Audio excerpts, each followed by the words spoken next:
television studio, this is Xavier News. Your campus, your region, your world. This is Xavier News.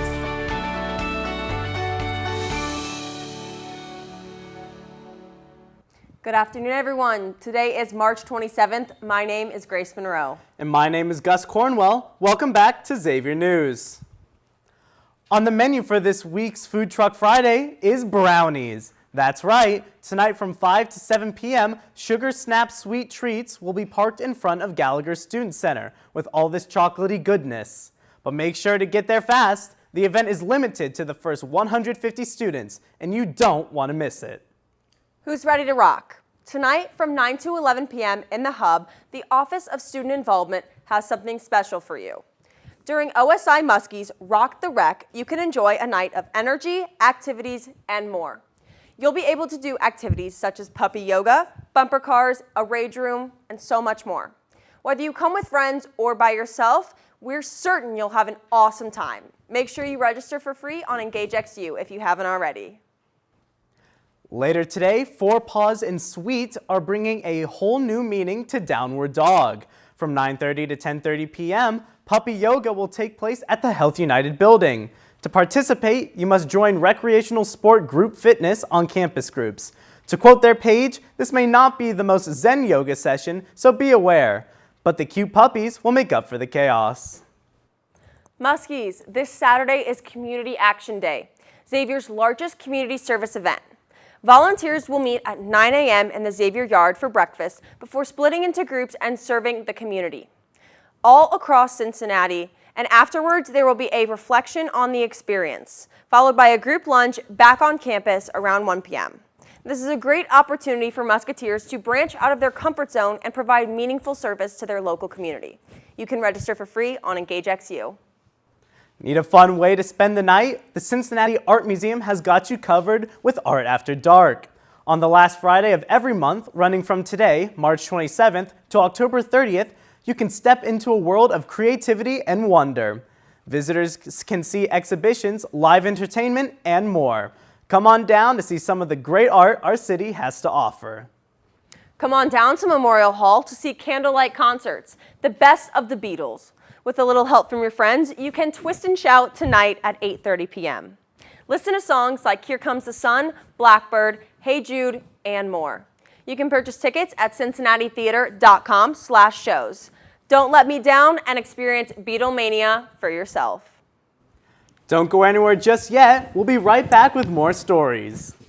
But first, let's see what Xavier students' plans are for Easter break.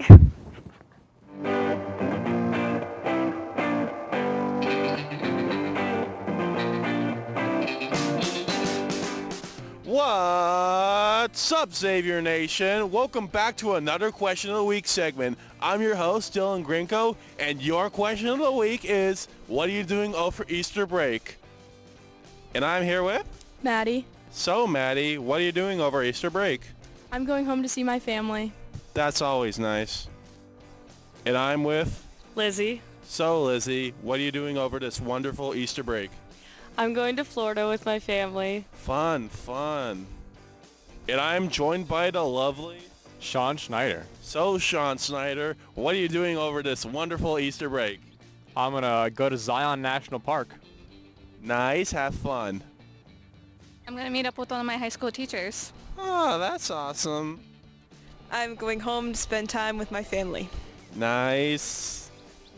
And hang out with my dad, get some homework done, and just so I can prepare for my club trip right after. So, yeah. Nice, very busy Easter break for you. I'm going to go home, and I'm going to hug my mom. Aw, that's sweet. I'm going to go visit my friend at Miami because it's her birthday, and then I'm going to go home and spend Easter with my family. Nice, that sounds fun. As a result of not having any meat on Fridays for the last few weeks, I opened one up and there's a chicken McNugget or something in there. Mom and Dad, if you're watching, heartfelt plea from your son.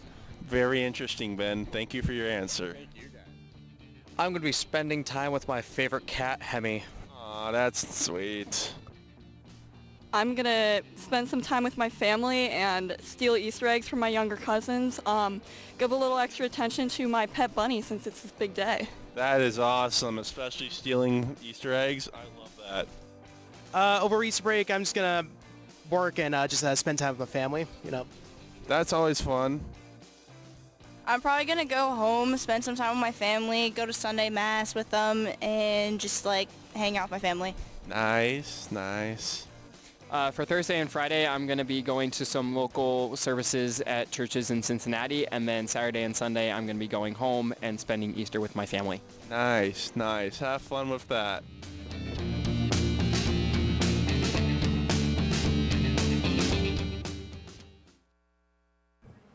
Well, that sounded fantastic. Grace, what are you doing for Easter break? I'm heading to Florida to see my family. I'm really excited. Haven't seen my sister in months, and I'm ready for the warm weather. What about you? Oh, well, I'm going back down to Texas, enjoy some time with the grandparents. Warm weather for both of us then, it seems. Fantastic.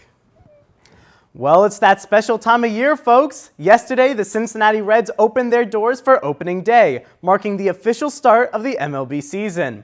They saw over 40,000 Reds fans make the migration to Great American Ballpark to see their beloved Cincinnati Reds take on the Boston Red Sox. Along with their game versus the Red Sox, there were plenty of things to experience in and around the stadium. Fans were able to attend parties and parades alike, such as the Findlay Market Opening Day Parade, the Reds Community Fund Charity Block Party, and all sorts of other celebrations. If you couldn't make it to opening day, don't worry. There's still plenty of time to experience all of the festivities the Reds have to offer. This Saturday is marked as the official Kids Opening Day, where there will be over 36,000 patrons in attendance, with even more activities to do inside the stadium. And the cherry on top of all this Red-packed fun is the return of the beloved opening day free cheese coney at Skyline. For one day and one day only, Skyline gave all customers who purchased a beverage a delicious free cheese coney. If you ask me, there was no better way to celebrate the MLB's opening day than right here in Cincinnati. In airports, it's typical to find adorable souvenirs in the gift shops and newsstands. In the Hobart Airport in Tasmania State, there was one souvenir in particular that stood out, but this one was not for sale. On the stuffed animal shelf, among stuffed bilbies, dinos, Tasmanian devils, and kangaroos, was a living Australian brush-tailed possum. After a passenger pointed out to airport staff, security was called to remove the possum, who came out of the situation unharmed. It is still unsure of how the possum got into the airport gift shop, but it definitely left passengers with a travel to remember. Starting this Wednesday, April showers are bringing April flowers to the Cincinnati Zoo and Botanical Garden. Zoo Blooms is a unique showcase of over 1 million flowers, including one of the largest tulip displays on the planet, bursting with beautiful colors for the beginning of spring. This event runs through the month of April and comes included with zoo admission. Get out there and smell the flowers. Have you ever wanted to learn more about local Cincinnati cuisine? Look no further than the Findlay Market History Tour. Findlay Market is the oldest surviving public market and was built in 1852. Every month, Cincinnati Food Tours hosts a 90-minute tour of the market that delves deeper into the history of Findlay and introduces you into some of the businesses you can find at the market. The day that the tour is offered changes every month, so make sure to check the Findlay Market website for more information.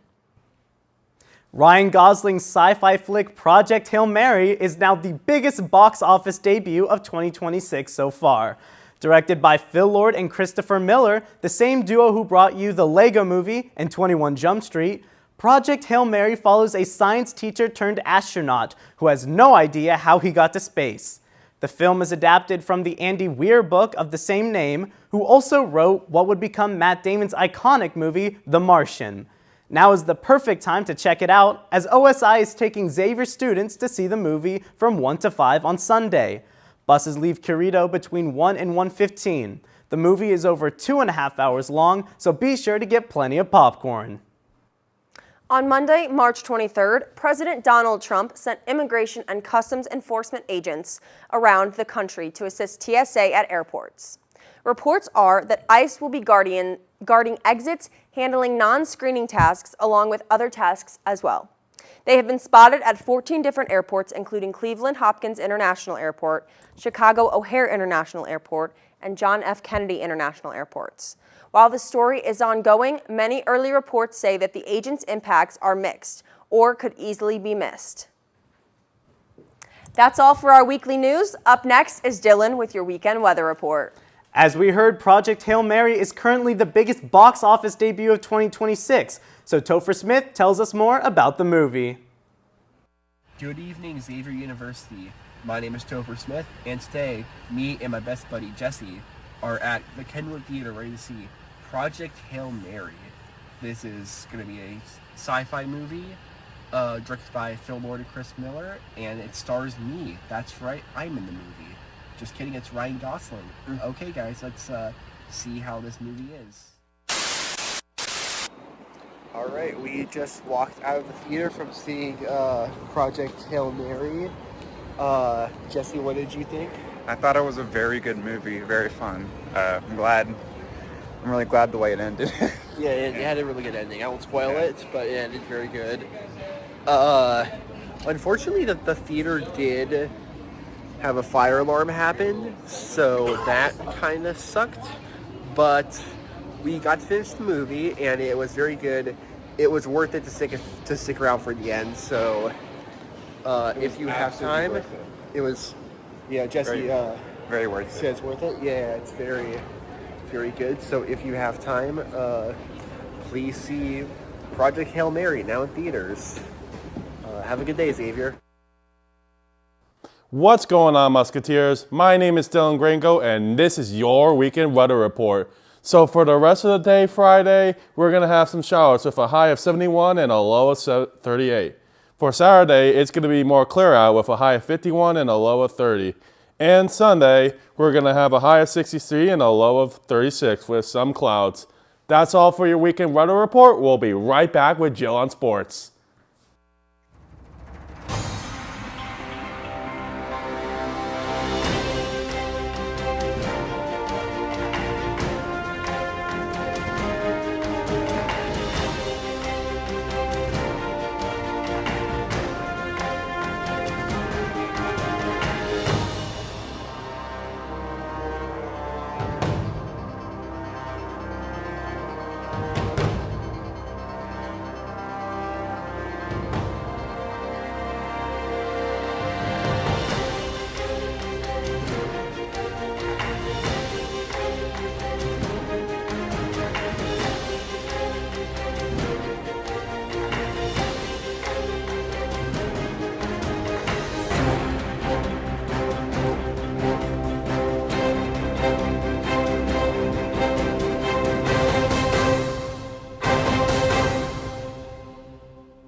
Welcome back, Xavier Nation. This is Jill Schultz here to bring you yet another report in everything sport. The madness continues this week for both men's and women's college basketball. Currently, the Big East is being represented in both tournaments, with St. John's remaining in the men's, as well as UConn holding strong in both the men's and women's. The men's Sweet 16 round kicked off yesterday and will continue into this evening. The winners from these games will advance to the Elite 8 round, spanning over the weekend. By Sunday night, the teams that come out on top will secure their spot for the Final Four in Indianapolis next weekend. The women's Sweet 16 games kick off today and will run into Saturday night. Their Elite 8 round will follow on Sunday and Monday, sending their winning teams to Arizona for their Final Four matchups. If you need even more basketball to watch this weekend, take a look at Netflix's new trailer for their upcoming Jailblazers documentary. Premiering April 14th, this movie will spotlight the 1999 and 2000 seasons of the Portland Trail Blazers, blending success on the court with controversy off the court. Be sure to check out this documentary about one of the NBA's most polarizing eras when it releases in April. Looking more locally, the Bengals will officially have another Joe joining their QB room this upcoming NFL season. Wednesday morning, Joe Flacco signed a one-year contract with the Bengals as he enters his 19th NFL season at 41 years old. This past Sunday, FC Cincinnati shattered their losing streak with a 4-3 comeback win over Montreal. Despite playing one man down for the final third of the game, the Orange and Blue secured their first victory since the team's home opener back in February. This thriller match occurred at TQL Stadium in front of a sold-out crowd. Cincinnati's holiday, or should I say Reds opening day, was certainly a success this year. Despite the team's loss, Cincinnati pitcher Andrew Abbott threw 6 shutout innings, and rookie Sal Stewart showed promising resilience after his wrist was struck in a line drive. The ball game yesterday was packed with other iconic sports moments as well, like Cincinnati native Olympic gold medalist Connor Curran delivering the game ball. Speaking of knocking it out of the park, the Xavier baseball team is still riding the high of defeating their rival UC on Tuesday. The Musketeers were down by a run as they went to bat in the bottom of the 9th inning. After a solo home run to tie the game, the Musketeers quickly packed it away with a walk-off win. This victory marks the team's 4th straight win over the Bearcats. The boys will kick off their next 3-game series away today against UConn. Big East play will continue for the Musketeers this weekend as women's lacrosse takes on Marquette tomorrow at noon. This marks the team's second home match of the week following a narrow 1-point loss to the University of California on Tuesday. That is all for sports. We will see you next week, Muskies.